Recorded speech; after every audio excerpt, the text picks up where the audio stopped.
اعوذ باللہ من الشیطان الرجیم بسم اللہ الرحمن الرحیم۔ فلسفہ اسلامی کے حوالے سے اور اس میں علت و معلول یعنی کاز اور ایفیکٹ کے حوالے سے ہماری گفتگو چل رہی تھی۔ آج اسی سلسلے کی ایک اور کڑی دور اور تسلسل کے محال ہونے کا جو بیان ہے وہ آپ کی خدمت میں پیش کرنے کی ہم کوشش کریں گے۔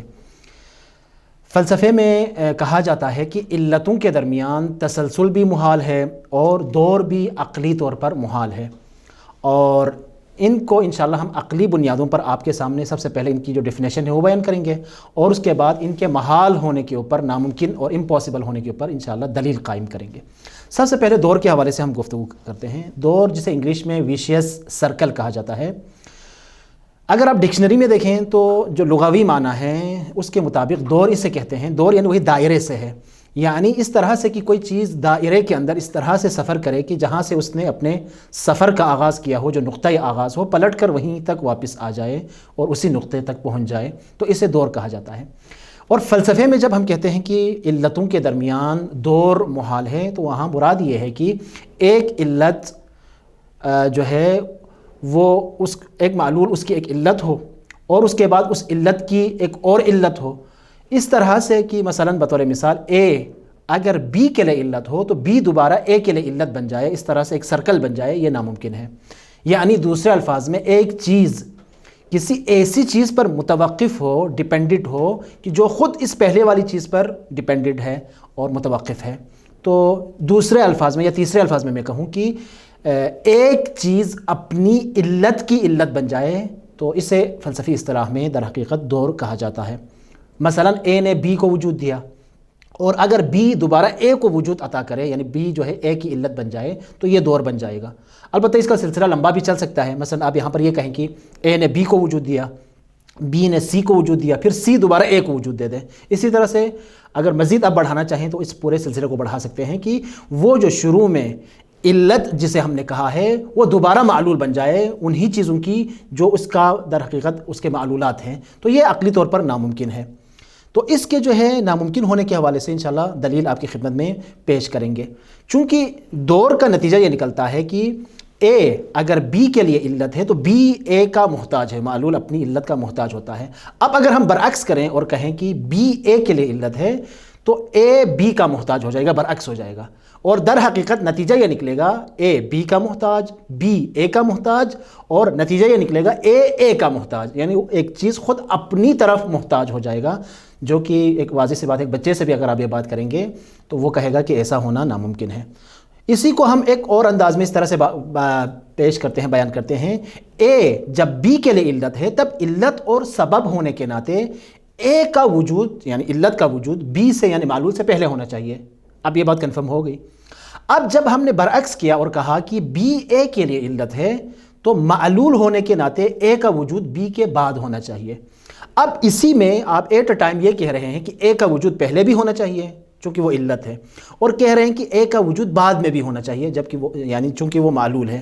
تو یہ کیسے ہو سکتا ہے کہ ایک ہی چیز پہلے بھی ہو اور وہی چیز بعد میں بھی ہو، یعنی اے بی سے پہلے بھی ہو اور اے بی کے بعد بھی ہو؟ یہ ناممکن ہے، جسے اجتماع نقیضین کانٹرڈکشن کہا جاتا ہے۔ تو یہ کانٹرڈکشن جو یہاں پر پیش آ رہا ہے، جس کی وجہ سے ہم کہیں گے محال ہے کہ دور علتوں کے درمیان پیش آ جائے۔ ایک عام سی مثال سے اگر آپ سمجھانے کی ہم کوشش کریں گے تو وہی جو مشہور مثال ہے مرغی اور انڈے کی، تو عام طور پر سوال بھی پوچھا جاتا ہے کہ مرغی پہلے ہے یا انڈا پہلے ہے؟ تو مرغی اور انڈے میں سے یقیناً کوئی ایک کسی ایک کو پہلے ہونا چاہیے۔ یہ نہیں ہو سکتا کہ مرغی سے انڈا وجود میں آ جائے پھر اور اسی انڈے سے وہی والی مرغی وجود میں آ جائے، یہ نہیں ہو سکتا۔ اگر ایسا ہو تو یہ ایک سرکل بن جائے گا، دور بن جائے گا۔ یہ نہیں ہو سکتا کہ جو مرغی انڈے کے لیے علت ہے وہی انڈا اس مرغی کی جو ہے علت بن جائے، یعنی مرغی جو ہے وہ اپنے انڈے سے جو اس کا اپنا انڈا ہے اس سے وہی والی مرغی نکل آئے، یہ نہیں ہو سکتا، عقلی طور پر ناممکن ہے، محال ہے۔ تو علت و معلول، چونکہ یہاں پر مرغی اور انڈے میں سے ایک کو ہم دوسرے کے لیے علت کہہ رہے ہیں اور دوسرے کو پہلے کے لیے معلول کہہ رہے ہیں، تو علت و معلول میں بھی اسی طرح سے ہے کہ ایک سرکل بن جائے، پہلی چیز دوسری کے لیے دوسری چیز کے لیے علت بن جائے اور دوسری پھر اسی پہلی چیز کے لیے علت بن جائے، یہ نہیں ہو سکتا، چاہے واسطے کے ساتھ ہو یا بلا واسطہ ہو۔ اس کے ساتھ پھر ایک اور چیز جو ہے وہ علتوں کے درمیان، وہ ہے تسلسل۔ تسلسل یعنی ایک سلسلہ بن جائے، تسلسل جسے انگلش میں انفینائٹم کہا جاتا ہے۔ تو تسلسل کا مطلب یہ ہے کہ حقیقی جو علتیں ہیں، ریئل کازز ہیں، ان کا ایک ایسا سلسلہ بن جائے کہ جس کا کوئی اینڈ نہ ہو، اینڈ لیس ہو۔ تو یہ سلسلہ چلتا ہی رہے تو یہ نہیں ہو سکتا. فلسفی طور پر ایسا ہونا، عقلی طور پر ایسا ہونا محال ہے، ناممکن ہے. اس سلسلے کو یقیناً جا کر ایک ایسے نقطے پر رکنا چاہیے جو صرف علت و معلول نہ ہو، جہاں صرف ایک غنی وجود ہو، فقیر کوئی نہ ہو.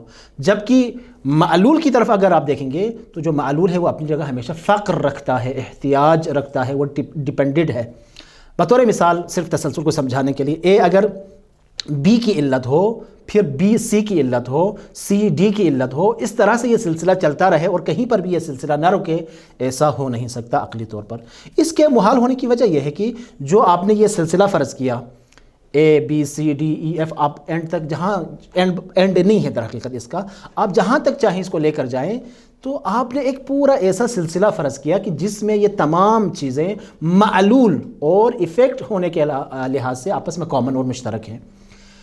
چونکہ ہر جو موجود ہے وہ اپنے سے جو پہلا اس سے جو پہلے جو موجود ہے اس کے لحاظ سے وہ معلول ہو جائے گا، اور در حقیقت یہ ہے کہ اس سے پہلے موجود ہر معلول اپنے سے پہلے والے موجود کے لحاظ سے معلول اور اپنے سے بعد والے موجود کے لحاظ سے وہ علت ہے. اب اس پورے سلسلے پر جو صفت حاکم ہے، یعنی جو کامن چیز ہے، وہ معلول ہونے کی ہے. یہ تمام چیزیں آپ کی نظر میں سب کی سب جو ہے وہ معلول ہے. اب یہاں پر سوال یہ ہوگا کہ یہ جو پورا سلسلہ جس میں جو کامن صفت ہے وہ یہ ہے کہ سب کے سب معلول ہیں، ایفیکٹس ہے، بغیر کاز کے کیسے وجود میں آیا؟ بس ایک ایسی علت کا ہونا ضروری ہے جو صرف علت ہو، معلول نہ ہو. چونکہ اگر وہ سب کے سب معلول ہو، پھر یہ سوال، یہ کوشچن اپنی جگہ باقی اور برقرار رہے گا کہ معلولوں پر مشتمل، ایفیکٹس پر مشتمل یہ جو پورا ایک سلسلہ ہے یہ کیسے اور کہاں سے وجود میں آیا. دوسرے الفاظ میں اس سلسلے میں موجود تمام چیزیں اپنے وجود میں محتاج ہیں، لہٰذا ایک ایسے موجود کا ہونا ضروری ہے جو محتاج نہ ہو، جو غنی ہو، ورنہ یہ پورا سلسلہ اصلاً وجود میں ہی نہیں آ سکتا. اس سلسلے کا وجود، لیکن ہم دیکھ رہے ہیں کہ یہ سلسلہ وجود میں آیا ہے. جب اس وجود کے سلسلے کو ہم دیکھ رہے ہیں، ابھی اس کائنات میں کتنے ہی معلولات ایسے ہیں جن کو ایفیکٹس ایسی ہیں جن کو ہم دیکھ رہے ہیں، تو یہ خود اس بات کی دلیل ہے، یہ اس بات کی گواہ ہے کہ یہ سلسلہ کہیں نہ کہیں جا کر رکا ہے. کہیں نہ کہیں کوئی غنی تھا جس نے ان سب کو وجود عطا کیا ہے. ممکن ہے میری بات تھوڑی مشکل ہو اور آپ کو سمجھ نہ آئے، تو میں ایک بلکہ دو مثالوں سے یہ بات آپ کے قریب نزدیک کرنے کی کوشش کروں گی. دیکھیے، ایک فقیر شخص ہے، ہم سب جانتے ہیں کہ فقیر کے پاس کچھ نہ ہو تو اسے فقیر کہا جاتا ہے. اب اسی فقیر کے ہاتھ میں فرض کر لیں $100 کا نوٹ ہمیں نظر آئے تو ہم سمجھیں گے کہ یہ فقیر کے پاس تو یہ نوٹ نہیں تھا، یقیناً کسی اور نے دیا ہے. فقیر سے، جو اے فقیر ہے، اس سے پوچھتے ہیں کہ آپ کو یہ کس نے دیا؟ وہ کہتے ہیں مجھے بی نے دیا. اب بی کے بارے میں جب ہم سرچ کرتے ہیں، ریسرچ کرتے ہیں، تو پتہ چلتا ہے کہ بی خود بھی فقیر ہے. تو ہم دوبارہ یہی حکم لگائیں گے کہ بی نے بھی یہ جو $100 کے جو نوٹ تھا کسی اور سے لیا ہے. آپ کہتے ہیں بی نے سی سے لیا ہے. تو ہم یہ کہیں گے یہ سلسلہ جا کر یقیناً ایک ایسی جگہ رکنا چاہیے جہاں پر ایک جہاں پر ایک امیر شخص ہو، جہاں پر ایک غنی شخص ہو جسے ان $100 کے لیے کسی اور کی طرف وہ محتاج نہ ہو، جو ضرورت مند نہ ہو. اب جب آپ نے $100 ایک فقیر کے ہاتھ میں دیکھا تو فوراً آپ کے ذہن میں یہ بات آئی اور آپ نے یہ نتیجہ لیا کہ یہ اس کا اپنا چونکہ نہیں ہے، لہٰذا کوئی غنی شخص ہے جس نے یہ نوٹ لیا ہے، چاہے وہ ایک واسطے کے ساتھ ہو، 2 واسطوں کے ساتھ ہو، یا بھی نہایت یا چاہے بہت زیادہ واسطوں کے ساتھ ہو، 4 5 8 10 15 20، آپ اس واسطے کو جتنا بڑھائیں فرق نہیں پڑتا. لیکن یہ واسطہ اور یہ سلسلہ جا کر ایک ایسی جگہ رکنا چاہیے جہاں پر ایک غنی شخص ہو، وہ خود سے غنی ہو، وہ کسی اور کی طرف محتاج نہ ہو. بس آپ نے فقیر کے ہاتھ میں پیسے دیکھ کر ہی یہ حکم لگایا کہ اس سلسلے میں کوئی امیر ہے. دوسری مثال بالکل اسی طرح سے، وجود میں بھی اسی طرح سے. دوسری مثال، اگر دوڑ کا ایک مقابلہ ہونا ہو اور وہاں پر موجود ہر پہلا کھلاڑی یہ کہہ دے بالفرض کہ میں تب تک دوڑ کا آغاز نہیں کروں گا، میں دوڑنا نہیں شروع کروں گا جب تک مجھ سے جو میرا مثلا بائیں طرف جو کھلاڑی ہے وہ دوڑنا شروع نہ کرے. اب بایاں والا کھلاڑی یہ کہیں جب تک جو میرے بایاں والا جو کھلاڑی ہے وہ جب تک دوڑنا شروع نہ کرے تب تک میں بھی نہیں دوڑوں گا. اسی طرح سے یہ سلسلہ چلتا رہے تو کبھی بھی دوڑ کا آغاز نہیں ہوگا. لیکن بالفرض ایک مرتبہ آپ نے دیکھ لیا کہ دوڑ کا آغاز ہو چکا ہے اور سارے لوگ دوڑنا شروع کر دیا سروں نے، تب آپ کیا رزلٹ نکالیں گے؟ یہاں پہ آپ حتماً یقیناً آپ یہ نتیجہ نکالیں گے کہ اس پورے سلسلے میں کوئی شخص ایسا تھا جس نے ایسی کوئی شرط نہیں رکھی، یعنی اس نے بغیر کسی شرط اور شروط کے دوڑنے کا آغاز کیا اور سلسلہ شروع کیا. جب وہ دوڑا تو اس کے جو دائیں طرف تھا اس نے دوڑنا شروع کیا، اس کے دائیں طرف اس نے دوڑنا شروع کیا، اس طرح سے اس دوڑ کا آغاز ہوا۔ عزیزان محترم، یہ جو دو مثالیں آپ کی خدمت میں پیش کی ہیں علتوں اور معلولوں کے حوالے سے، اس سلسلے کو ہم جب دیکھتے ہیں تو وہاں پر بھی بعینہ یہی نتیجہ ہم نکال سکتے ہیں۔ یعنی ایسا نہیں ہو سکتا کہ معلولوں پر مشتمل ایک پورا، معلول در حقیقت یعنی محتاج، فقیر، فقیروں پر، محتاجوں پر مشتمل ایک پورا سلسلہ ہو اور اس کی کوئی انتہا نہ ہو، چونکہ ایسی صورت میں پھر سوال یہ ہوگا کہ ان کے پاس وجود کہاں سے آیا۔ جیسے فقیر کے بارے میں سوال ہوا کہ اس کے پاس پیسے کہاں سے آئے، جیسے دوڑ کے مقابلے کے بارے میں سوال ہوا کہ اس کا آغاز کہاں سے ہوا اور کیوں کر ہوا۔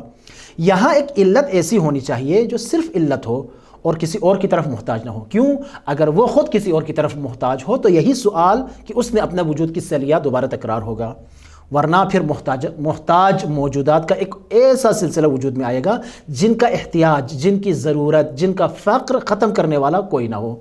اور عقلی طور پر ایسا محال ہے کہ ایک معلول سے، ایک محتاج سے اس کا فقر ختم نہ کیا ہو اور پھر بھی وہ موجود ہو۔ یہ کیسے ہو سکتا ہے؟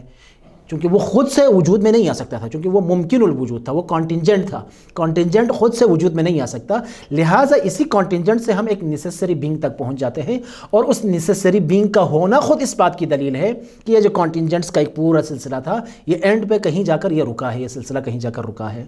بس عزیزان محترم، یہ خود ان تمام معلولات کا، یہ جو ہمارے پاس ایفیکٹس ہیں اس کائنات میں جتنے ممکن موجودات ہیں، ان سب کا وجود خود اس بات کی نشانی ہے، خود اس بات کی دلیل ہے کہ انہوں نے اپنا وجود کسی اور سے لیا ہے۔